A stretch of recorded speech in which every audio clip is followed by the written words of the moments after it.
1947 में बहुत बदकिस्मती इस देश की है कि जानबूझ करके अंग्रेजों ने डिवाइड कर दिया इस देश को।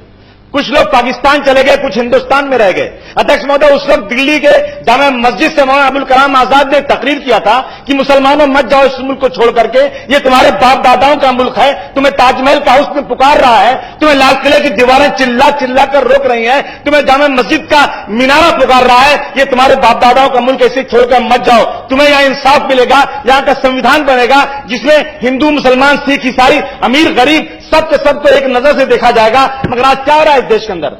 सर, बदन में दौड़ता सारा लहू ईमान वाला है, मगर जालिम समझता है कि पाकिस्तान वाला है। कहीं भी छोड़कर अपनी जमीन नहीं जाते, कहीं भी छोड़कर अपनी जमीन नहीं जाते। हमें बुलाती है दुनिया मगर नहीं जाते। हम उन मुहाजिरों से अच्छे तो ये परिंदे हैं, शिकार होते हैं, लेकिन कहीं नहीं जाते। इस मुल्क में संविधान बना कि हिंदू और मुसलमान को एक तरह का उनके साथ हिसाब होगा। अगर किसी कोई अमीर आदमी, कोई ताकतवर आदमी, कोई मजबूत आदमी एक गरीब को मारे तो जाएगा पुलिस स्टेशन में कंप्लेन करेगा।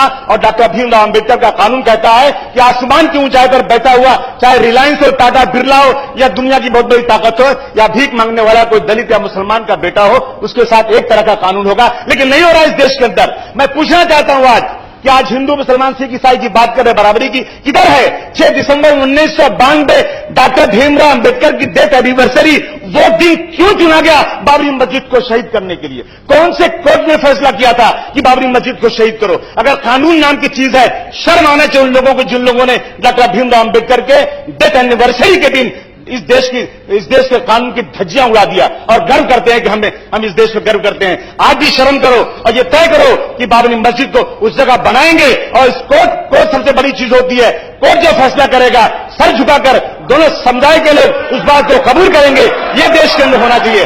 अध्यक्ष महोदय, मैं संविधान की बात कर रहा हूं। अध्यक्ष महोदय, इंसान में कोई फर्क नहीं होना चाहिए, परंतु इस देश में इंसान के नाम पर फर्क किया जा रहा है। अध्यक्ष महोदय, इस देश का कानून कहता है कि ये देश सेकुलर है, ये देश सेकुलर है, इसमें हिंदू और मुसलमान रह सकते हैं, कि इस देश को हिंदू राष्ट्र बनाया। अध्यक्ष महोदय, अगर एक लफ्ज संविधान से निकल जाए ये देश हिंदू राष्ट्र है, टूट जाएगा ये देश, खत्म हो जाएगा ये देश। और संकल्प दो आज इस देश को हिंदू राष्ट्र नहीं, बच्चों राष्ट्र रखेंगे।